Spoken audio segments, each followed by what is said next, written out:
stink on ice. This is a tough watch, man. It's hard to sit here and watch that.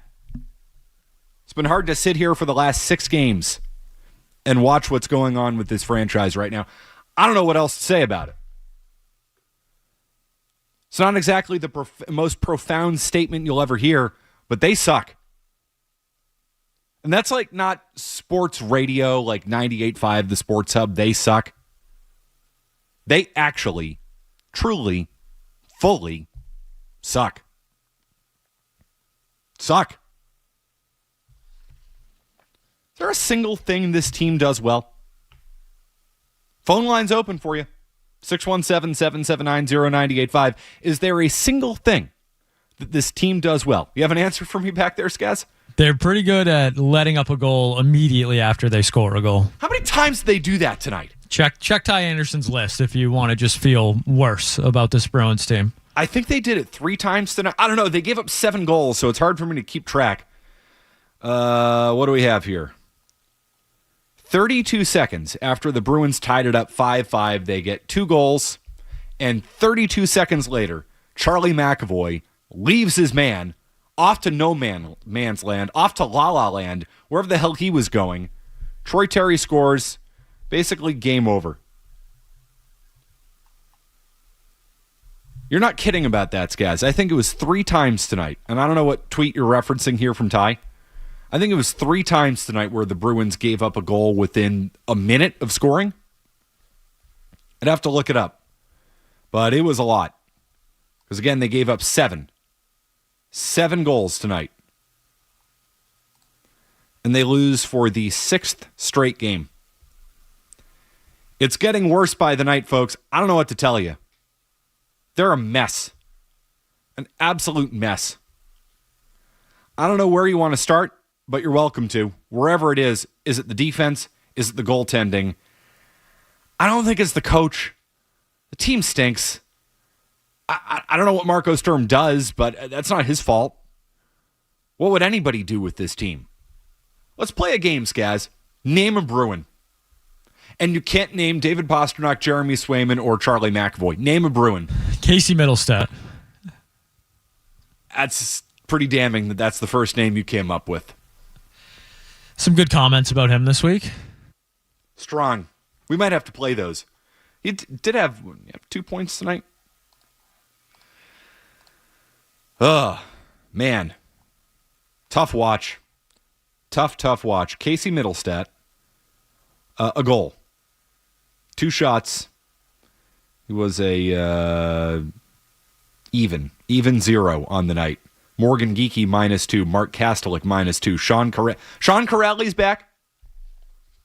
I'll be damned. Sean Corrali's on this team, huh? That one surprised me too in the preseason. Name a Bruin. I dare you. Name a Bruin. For Fraser Mitten. He had a couple opportunities tonight. Boy, he did not capitalize. They're not good, Skaz. They're not good. So where do we start? Okay, so they're paying $8 million a year to Jeremy Swayman, who apparently is in a timeshare with Jonas Korpisalo, who was not good tonight and has not been good this season.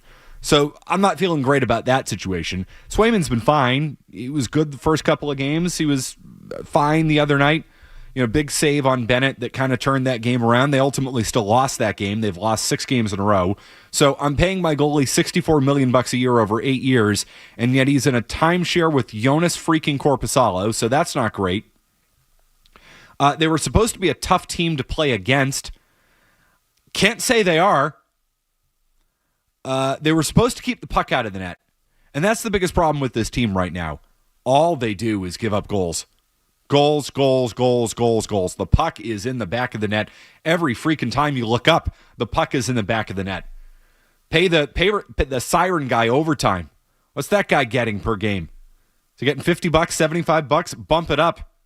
I'm going to get carpal tunnel operating that thing. 34 goals they've given up in 9 games. 34 goals. What's the average on that? Let's bring out the old calculator here. 34 divided by 9. They are giving up 4 goals a game. Is that bad? Is that bad?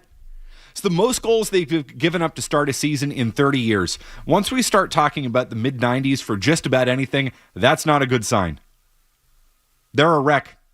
They're a complete and total wreck. And I'll be honest, I'm not trying to be a Debbie Downer. I'm just looking at this the way I see it.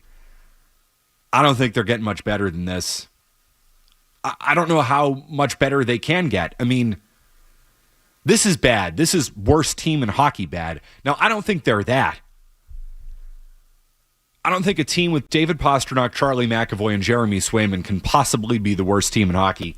They're proving me wrong at this point. They can't be that bad. But the question is, are they significantly better than this? And I'm just not convinced. I'm not convinced.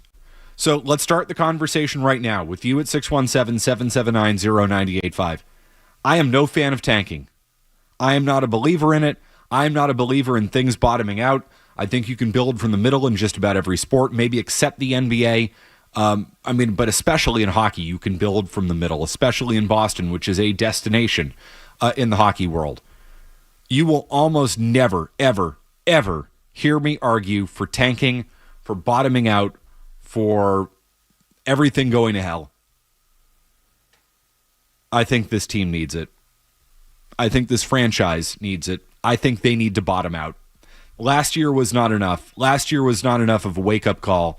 And it clearly was not for the front office and for ownership, who came out after last year and made it obvious to the fan base, the media, and the world that they were not as aware of how bad it was as the rest of us.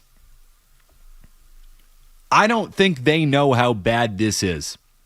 I don't think the Jacobs family knows how bad this is. I don't think Cam Neely knows how bad this is. I don't think Don Sweeney knows how bad this is, which sounds crazy in a vacuum, but I think it's the truth. I keep going back to the defiant press conference they had, Charlie, Cam, and Don, where they defended 2015, they defended the draft, they defended 2019, they defended everything. And you looked at them and you said, oh no, oh, you might be out of touch. And they sounded like a team that thought they were about to build a playoff team this year. Well, they look like anything but that. And they responded by having an offseason where they went out and added a bunch of middling veteran NHL players that just don't fit a team that is kind of entering a rebuild. And that's what this team is. I think this team is in a total rebuild phase. They've moved on from the previous leadership group, retirements, trading Marchand, you name it. They don't have a lot of talent. They don't have talent up the middle. Defensively, they're nowhere near good enough. The goalie is not good enough for $64 million over 8 years. All of that. And I just don't think ownership and the front office knows it yet. I don't think they've figured it out. And if they had figured it out, they wouldn't be out there handing out contracts like the Jeannot contract. And tell me one thing that guy has done. Besides get in a fight that just lasted forever tonight, it's like the Tanner Jeannot contract. You're like, Jesus, won't this thing stop? When is the end of this? I think they need it. I think they need to bottom out. And I hate to say that. That's not me. That's not who I am. I don't believe in it. But for this team, I think they need to be hit over the head with it, which sucks. I hate that it's gotten to this point. But they don't realize how bad they are. And they didn't realize it this summer. And they're caught in the middle. And it's trending towards the bottom. Right now, they're the worst team in hockey, or pretty much close to it. And if that doesn't hit them over the head, I don't know what will. But I'll be honest, I think it has to continue for real change to happen. Because what I learned from this team this past summer, and that press conference that I keep going back to, and I think a lot of Bruins fans are going to keep going back to, is that they don't realize it. And everything's fine and dandy, and no real change is needed. I'm sorry, real change is needed. And the coach is not real change. It goes higher than that. And for that to happen, they're going to have to bottom out. And right now, they're bottoming out. In the long term, what is happening right now to the Boston Bruins, I hope ends up being a good thing. Because how do you look at this and feel like in any way, shape, or form it's headed in the right direction? 617-779-0985. They need real change, and the only thing that's going to bring about real change is this continuing. They need it. The tank is on, baby. Tank. Tank, tank, tank, tank, tank. Fire the cannons. Tank. Get the tread going, baby. I see you on the phone lines. We'll take care of you. 617-779-0985. It's Matt McCarthy in for Joe Murray. A lot to get to with this one tonight. Bruins fall 7-5. 7-5. They've given up 34 goals in 9 games. Your thoughts next. You're listening to Joe Murray on 98.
98.5 The Sports Hub. Back down the near circle. Nestorenko out of the corner. Centers right on the doorstep. They score. Terry was all by himself in front of Korpisalo. And Anaheim jumps right back in front, 6-5. Can somebody who actually knows things explain to me what on God's green earth Charlie McAvoy is doing on that play? Anybody? Skaz, you got an answer for that back there? We good? Certainly not. No answer here. Anybody? 617-779-0985. What was Charlie McAvoy doing on that play?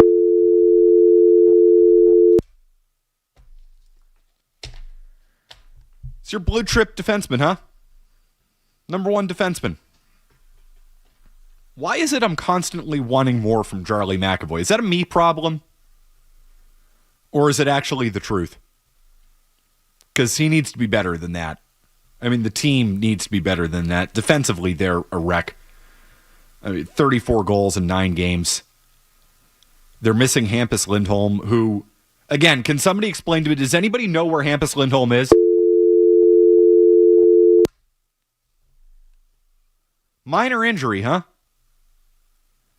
Comes back on Saturday against Colorado, takes the Sunday game off, no back-to-back. That's fine, so he can be ready to go for the big game against Florida on Tuesday. Nowhere to be found on Tuesday. Takes part in morning skate. Doesn't play. Tonight, doesn't play. And they need him, which is not a good sign. If you really need Hampus Lindholm, that's a problem. But I have no idea what the hell's going on there.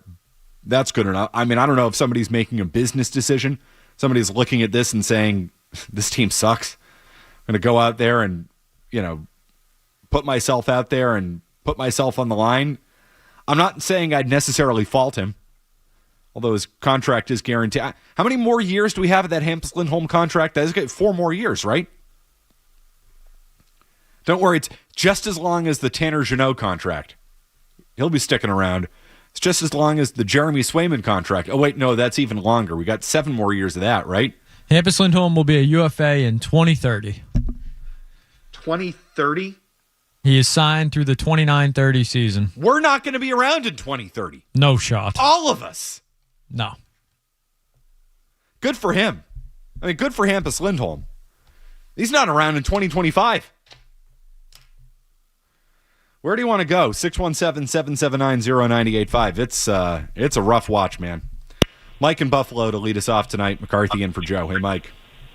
Yeah, excuse me, I've been following them for years because my grandfather lived in New Hampshire, so I'm a fan of all 4 of the Boston teams. Thank God for the football team and everything. This is one of the worst teams that I've ever seen. They are absolutely horrid, and I don't know how it's gotten to go so bad. McAvoy played good his first couple of years. He's way, way overrated. I would trade him if I could. They're just terrible. And you follow the game. You know just as much as I do. They are just, to me, a horrid hockey team. That's all. I mean, that's my analysis on it too, Mike. What else can you say about it? I mean, they're not good. They're not. And I don't know if they're this bad. I mean, this is the worst team in hockey bad. But are they significantly better than it? Their best players are probably overrated. McAvoy, probably overrated. Swayman, definitely overrated. I don't want to do a David Pastrnak argument tonight. We'll save that for Mike and Tony, 2-6. But you can make an argument that he's overrated. Sure, yeah. They have no centerman. Their second best defenseman is nowhere to be found. Lohrei was supposed to be something. He's not. He had a goal tonight. I mean, the look on Mrazek's face after he let that goal in was one of shame. I mean, that is, I have not only brought shame on myself, I have brought shame on my family and my ancestors type of shame. I mean, the look, he froze and then collapsed to the ice. Like, I can't believe that just happened. I mean, I'm not exactly going to put that on Lohrei. Zadorov had a really nice play going up the ice that led to the game-tying goal, and then they immediately gave up a goal because McAvoy ends up in no man's land right after that. 6-5, game over, empty netter. Thanks for coming out. Let's give up 7 goals again. It's a tough watch. Jake and Southie. Hey, Jake. Hey, guys. I was going to talk about Swayman, but before you went to the break, I was thinking back to that press conference, and as much as you want to blame the front office, they're in a thankless position. You got an ownership group that all they want to do is make the playoffs, so they spend to the cap, and then they go back to the fans, and all they say is, hey, we spend to the cap, let's raise season ticket prices, let's raise merchandise sales, let's make new jerseys, et cetera, et cetera. But in the best interest of this team, it's to tank. It's to go for McKenna. It's to go for the draft picks. And then the other collateral damage is now you have McAvoy and Pasta in their primes, and now they have nowhere to go. They have no support. They got nothing behind them. They got a shit goaltender behind them. Oh, we got to let you go on that. Stream wins again on that one. I'll be honest, man. I thought that press conference was really authentic. I don't think it has anything to do with the we want to make the playoffs type of thing. I mean, yes, that is the business model, but I think they honestly, truly believe that they weren't that far off from being a contending-ish team. I mean, their defense of where they were at and the things they had done was so passionate. It was pretty personal, to be honest. I think they're out of touch. You can say it's the business model all you want. That has been the business model for a long time. I think they sincerely and severely overrated what this team was capable of entering this year. They built this team with, I think, the full expectation that they were a playoff team. And again, because they blamed the coach, it was the coach's fault. It was, Monty, wasn't ready to go. He was playing footsie with the Blues, and, Swayman wasn't ready to go either, and it was a bad culture, and we'll just go out and we'll add the Tanner Jeannots of the world, and that'll get us back to the playoffs, and there you go. And, they were talking about, like, Stanley Cup type stuff. And I don't think that was lip service. I think they honestly, actually, truly believe it. I think they're out of touch as to where they are at. I think they're out of touch with the talent and the state of this roster right now. And I am not a proponent of tanking. I don't believe in that thing. I believe, especially in hockey, you can build from the middle. Yes, yes, yes. Not now, though. They need to bottom out. Skaz? Yeah, I mean, I would agree with most of that sentiment. Tanking in hockey, it's not a guaranteed thing, even if you do it. I mean, look at the San Jose Sharks. Look at the Anaheim Ducks. Like, the Blackhawks got Bedard, and they're still not a very good hockey team. Like, just because you tank and get one guy, like the Oilers had to do it year after year after year, and they finally got McDavid, even after getting, Nugent Hopkins and Draisaitl and guys at the top of the draft year after year, and they still haven't won anything. They're a very good team, but it's not like that's a foolproof method. And I think Bruins fans, they have a thing with ownership, and I get it. That's the easy thing to do, but and this is going to be unpopular with Bruins fans, but I don't blame ownership for this season or for the recent struggles of this team. I blame the management because they pay guys. Like, say what you want about Bruins ownership. Nikita Zadorov got paid. Elias Lindholm got paid. Hampus Lindholm got paid. David Pastrnak got paid. Jeremy Swayman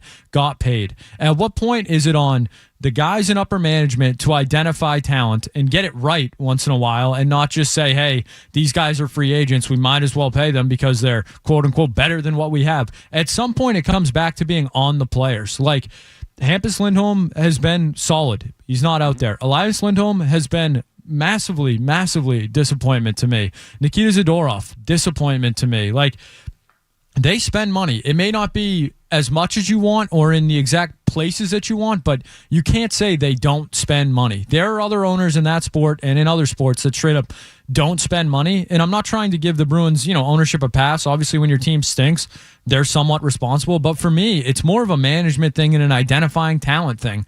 They're paying guys, but it's not working. They're not identifying the right guys. Ownership is fully committed. And I think, I'll be honest, you're right, Skaz. Like, the whole, criticizing Bruins ownership thing, I think it's a holdover. And you had every right as a Bruins fan, I think, to go after ownership for their lack of spend. But this is pre-NHL salary cap. They've spent to the salary cap consistently for 20 years. I mean, Is it perfect? No. Are there gripes you can have with ownership? Yes. But it's a management thing. This is a Cam Neely and Don Sweeney thing. Like, now, where I would criticize ownership is I honestly think, they want to win a Stanley Cup. And I kind of feel like we heard that from Charlie this past summer. I mean, didn't he reference his dad's age?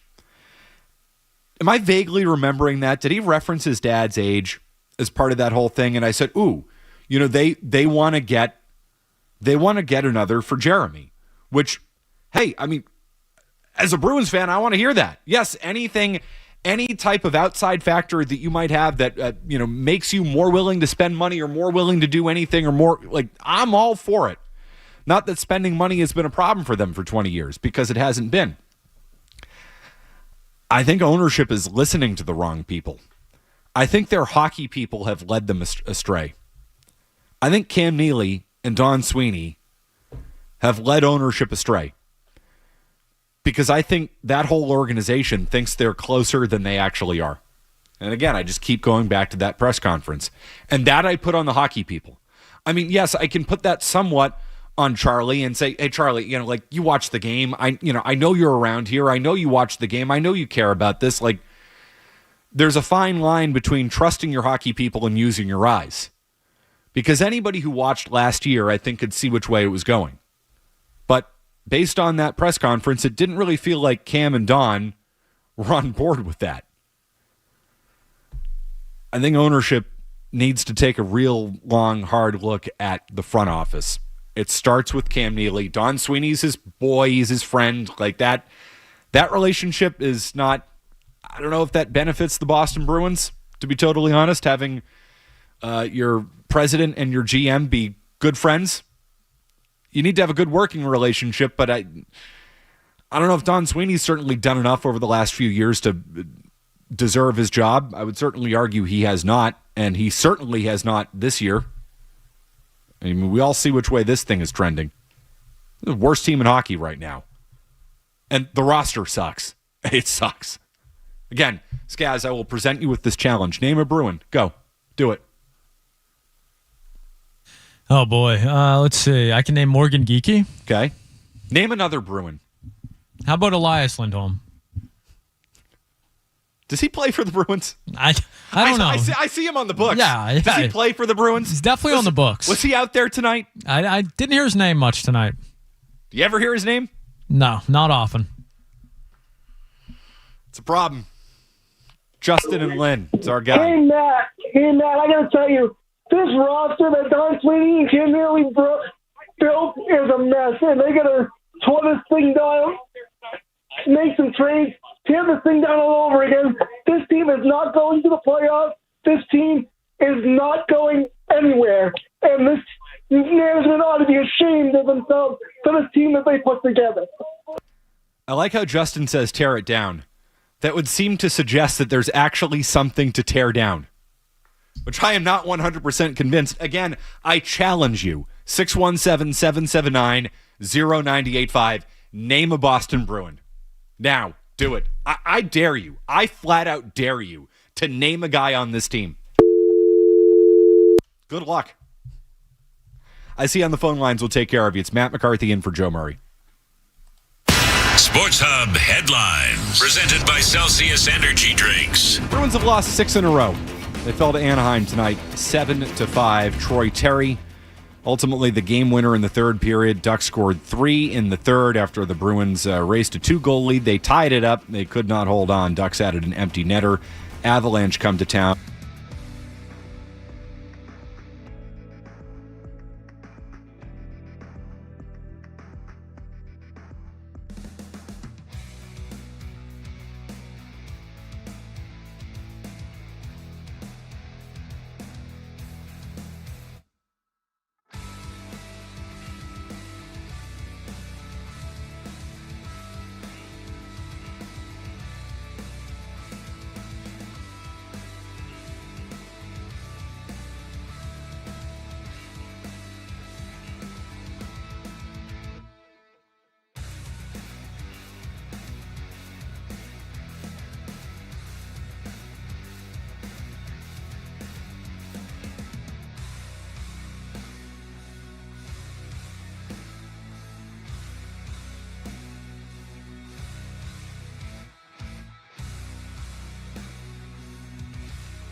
which I say, who are those guys? Ty Anderson said he asked a follow-up, asking how much longer Sturm will give guys who aren't buying in working hard to fix that before making drastic changes. Quote, there's not many changes I can make. Let's be honest.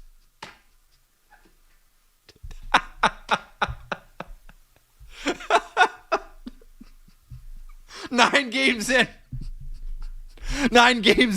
this dude's like, oh, don't look at me. That's good. That's hilarious. I can't help but laugh. 9 games in, there's not many changes I can make. Let's be honest. That's great. I didn't even read that before I saw it on the air. That's sneaky all time right there. 9 games into his tenure, he just throws up his hands like, what do you want me to do about it, man? Don't look at me. And he's not wrong. He's not. It's on the roster. So, Marco, how are you going to fix this? Let's be honest. There's not many changes I can make. All right. This might be sneaky something to kind of follow because, not a lot of people paying attention over the weekend. But Marco Sturm also had some comments post their game against Colorado that I thought were very poignant. This was before the Utah game after they played Colorado. Okay. I just said it. We were in the game. It's a 2-1 hockey game. We know they're going to be better than us, but it's a 2-1 hockey game, and so that was the frustrating part. Boy, that's really inspiring. Oh, those guys? No, they're way better than us. Yeah, that Colorado team. Just happy to be on the ice with them, pretty much. Again, is he wrong? No, and I applaud the honesty. No, I think it works. I mean, what are you going to do? You going to lie to us? Doesn't work here. You know the scene in The Simpsons where Stampy is approaching the peanut factory, and the guy's like, we've trained for this. We've prepared for this. You mocked me. That's kind of Marco Sturm. It's like, in the end, what are we? And then Stampy just busts through anyway. That's Marco Sturm. What do you want the guy to do about it? It's a 2-1 hockey game. Hey, we're out there. We know they're better than us. We know we don't belong. Hey, Marco, how you going to fix this? Hey, your answer is as good as mine, pal. What do you want from me? Why are you looking at me? Take a look upstairs. Look at the guys they gave me. I respect it. Good for him. Sturm, also after the game. Guys, we might have to start paying more attention to the Marco Sturm press conference. This is good. I'm just reading Ty Anderson. Sturm, are we an elite team in the league? Probably not. But those breakdowns can't happen. I love it. Sturm is my guy now. I'm team Marco Sturm. Guys are shooting you straight. Are we any good? Nah. You watched the game. I watched. Don Sweeney watching? That's my question. 617-779-0985. How about Justin? Justin. Boys, I have to say, as someone who unfortunately was in the building tonight and will be in the building for many more games as a season ticket holder, this was very therapeutic. God bless you, man. Seriously. You were in my thoughts and prayers, Justin. I appreciate that, and they will be taken into consideration every night that I am there. But think about that on Saturday when Colorado rolls into town. Yeah, I'm not looking forward to that one, unfortunately. So if you boys would ever want to go to a game, please let me know. But anyway, I think a major issue, and I'm glad that Sturm is alluding to this, is McAvoy. And I think he is one of those guys who is not buying in. He's not on that proverbial bus. He looks awful. He looks out of shape. He's very winded. He loses guys constantly. He will not communicate with his D guy. And frankly, he looked lost. And this is somebody who we all assumed may assume the captaincy. And by the sounds of the fans around me tonight, they do not even want him on the team. I will hang up and listen to you guys. Justin, there's a reason why he's not captain. There's a reason why this team has no captain. I said this going back to last year. I'm convinced the next captain of the Boston Bruins is not on the Boston Bruins. They need somebody from the outside. It's not McAvoy. It's not Pasternak. It's not Zadorov. There's a real leadership void in that room. There's a talent void. I think Justin, everything he said was spot on, and I do wonder if Charlie McAvoy is one of the passengers at this point. That was a passenger goal he gave up to Troy Terry to make the game 6-5, ultimately the game-winning goal in this one tonight. Passenger goal. Just skating in no man's land. Follows the guy to the corner, leaves Terry wide open. What on God's green earth are you doing? His head is not in the game, for sure. Passenger right now. Brian in the car. Hey, Brian. Hi, guys. Hey, I heard, Matt, I heard you say earlier how the Bruins management is not a touch. I couldn't agree more. I mean, they never make themselves available for interviews. And even when they do interviews, which is very, very rare, they're so defensive. I remember last year during the final press conference, Kevin DuPont had asked Cam Neely about their bad drafts. And I don't know if you saw it, but Cam went off on him. I don't think our drafts have been that bad. And it's terrible. I'm a Bruins fan from the 70s, but I can't watch this team. They're a tough watch, and I got to let you go on that because we're up against it. They're a tough watch, and you're right. The press conference was a disaster for them. And defending the 2015 draft and Neely getting all passionate about that, it's like, just let it go. Let it go. And they couldn't. Focusing on the wrong things, out of touch. Not totally on the same page with where this team is right now. Again, ask Marco Sturm where this team is right now. He will make it very clear.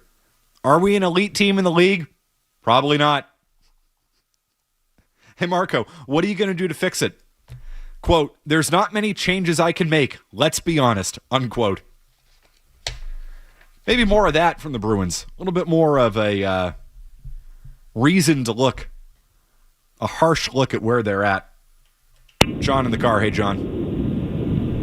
Hey, I was at the game. Honestly, they texted me about $150 sweet tickets.